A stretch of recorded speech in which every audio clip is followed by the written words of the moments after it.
Hello, everyone. So in this video, we'll be talking about the formulation of HR policies. What are the factors that we need to consider when we have to formulate the HR policies?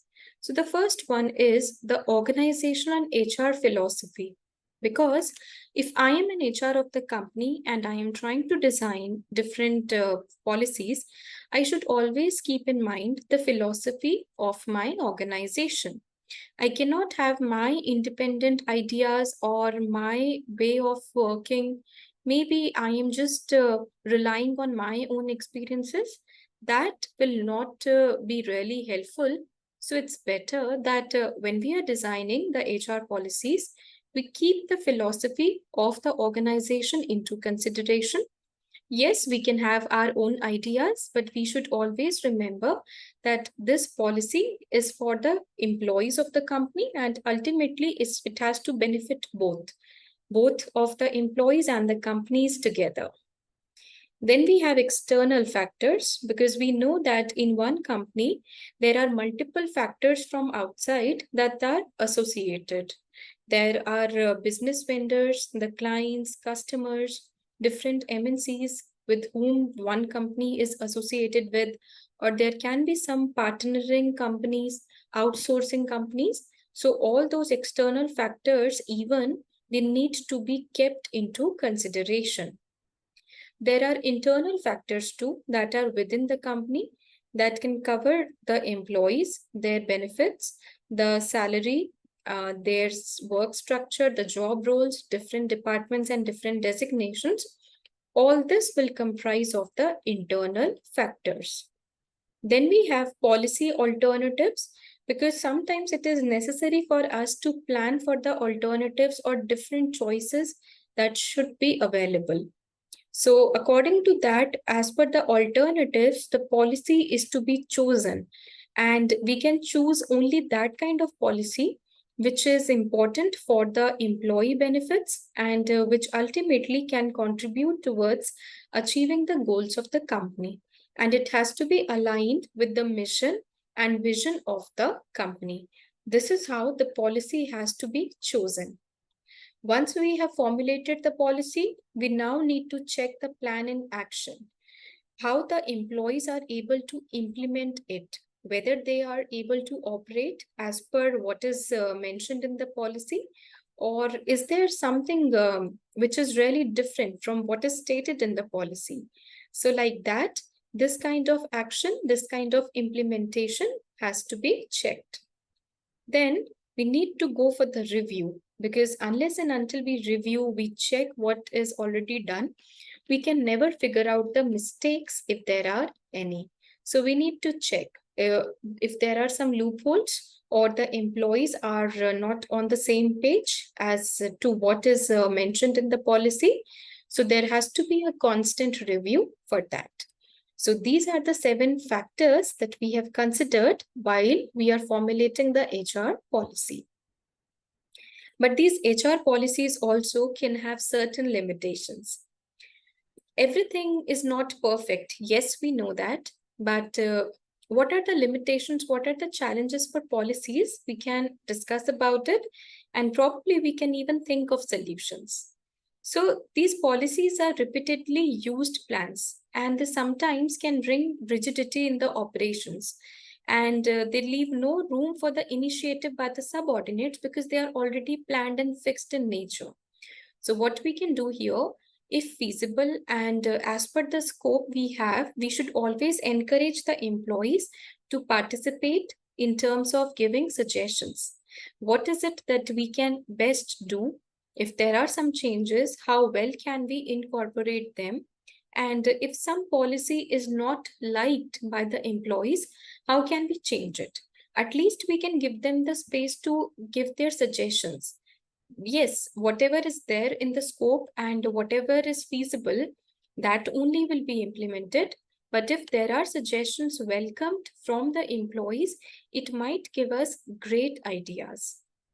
Then the second limitation is Policies sometimes do not cover all the aspects and all the problems. There can be some unforeseen situation which nobody ever thought of, but it could just came because of certain crisis in the market or some industrial pattern change, etc. If you remember, at the time of COVID, there were so many changes, and nobody predicted that such a situation of lockdown could ever come in the country.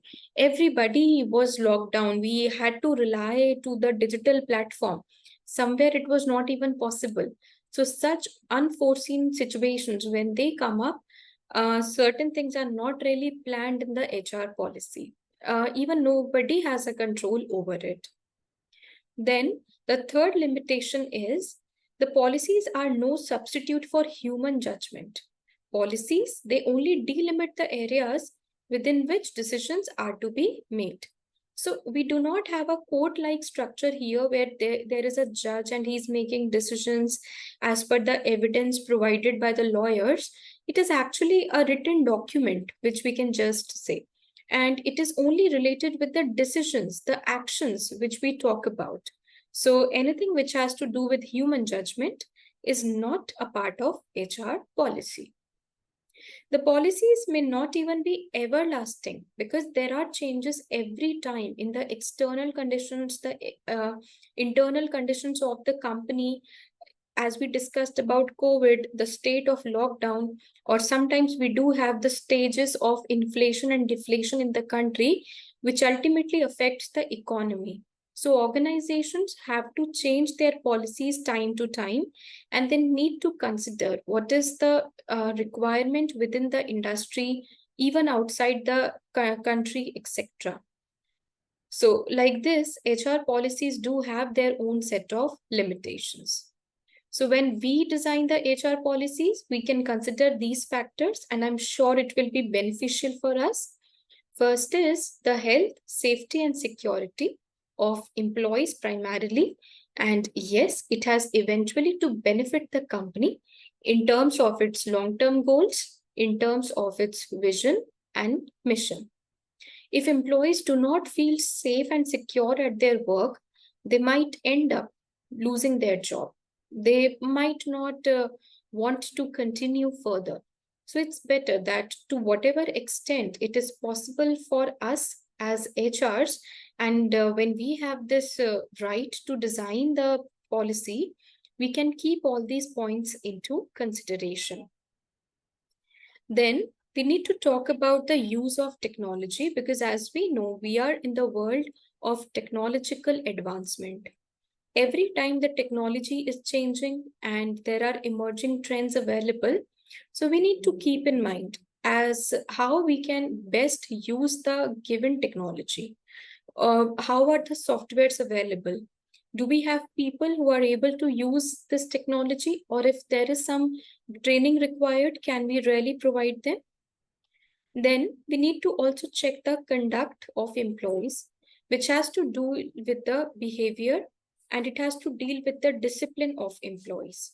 If employees are not being disciplined, they have behavior issues, and they're breaching the code of conduct, it might lead to difficult situation.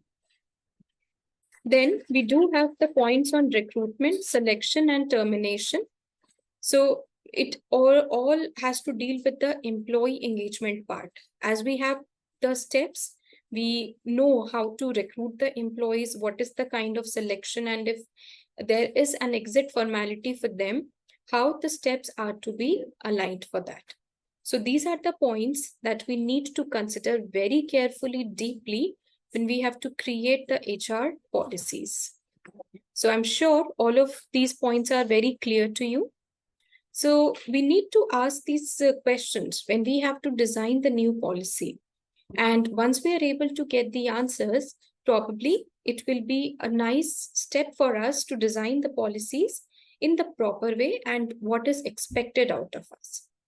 So first we need to check, will this policy that we are creating, is it enough to empower and protect the employees? Because if employee security, protection, safety is not considered, then there can be a question mark on designing these policies. Will it be able to create a strong and high performing workplace culture? Because if the work culture is not good, if the conditions are not stable, or if the environment is not friendly, the employees might end up leaving the jobs. And we don't really want such kind of scenario occurring in our company. Are the organizational values and principles supported? Do we have this kind of scope of supporting the principles and values of organization? Eventually, whatever we are doing, it has to deal with the company directly. And we need to make sure that the mission, vision of organization is always protected, and it should always be taken care of as it is expected out of the policy.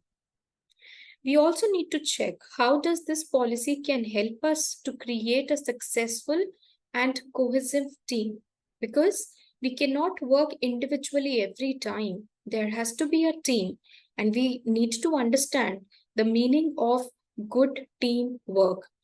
We need to be a good team player, and if such kind of policy is available within the company, it can really help us build the team. So consider all these points in your mind while you're designing the policies. We can also even check, we can even ask this: will this policy minimize risk to the business? Although the risks are very difficult to calculate every time in the long run. Yes, we can calculate some of the available risk or something which is specific in nature, but all those risks which do not have a specific timeline, or they can be unforeseen, there these policies might get a question mark. So we can certainly have some kind of methodology where we can try to minimize the possible amount of risks. The last question that comes up is, will this policy be able to satisfy the applicable legal requirements? Because we can't do such kind of work that is breaching the laws or is not ethical. Everything that we do, everything that we design, it has to always abide by the laws and the legal formalities. So we need to check it, and we can even take help of our legal department to check whether the policy is able to satisfy the legal requirements or not. And if there are necessary amendments, we certainly need to practice that.